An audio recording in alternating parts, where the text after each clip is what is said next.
Hello काये रानी का हाल चाल बा हो? हाल चाल तो ठीक है बा, लेकिन हर सावन लग गईल बा।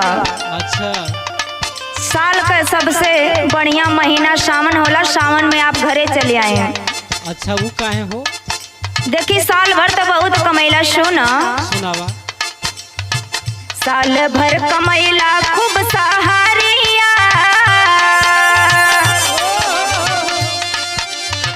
साल भर कमैला खूब सहारिया, सावनवा में आई जइहा बलमो।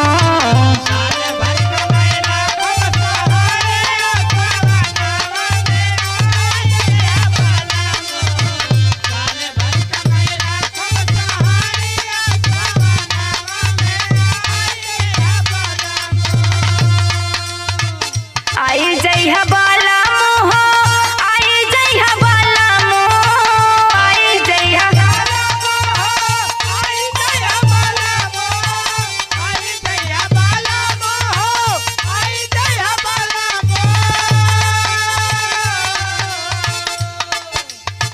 साल भर कमैला खूब सहारिया, सावनवा में आई जइहा बलमो।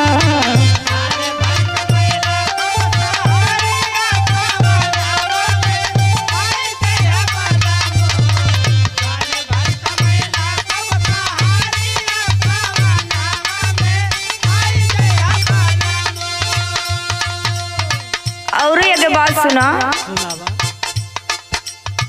गाभिन बा भैंसिया सावन में भी आई,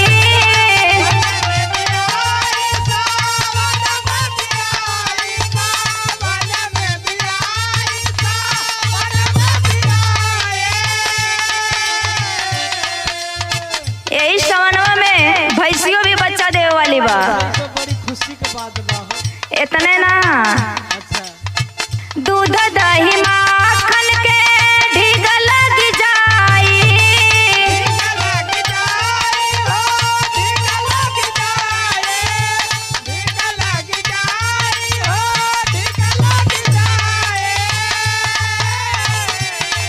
सावनवा में आई जइहा बलमो, जगमग हो जाई बखरिया, सावनवा में आई जइहा बलमो।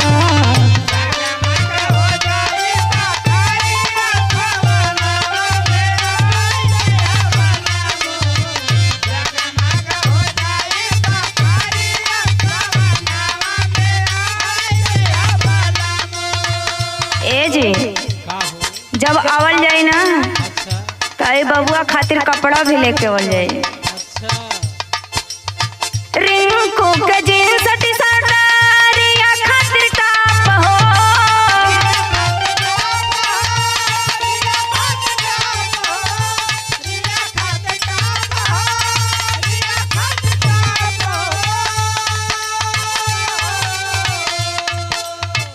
और एगो चीज ले आवे बा। और कौन चीज हो? बाबूजी के टानिक माई के चंपराश हो,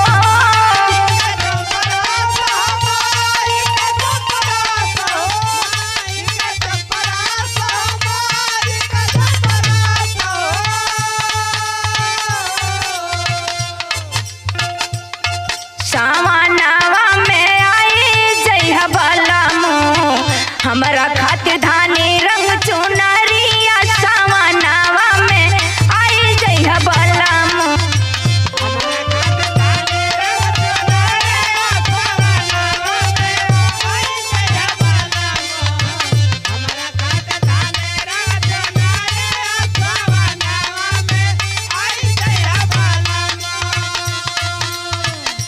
और यार बहन भी तैयार हो गइल बा। मतलब साल भर का कुल काम इस सावने में बता दे।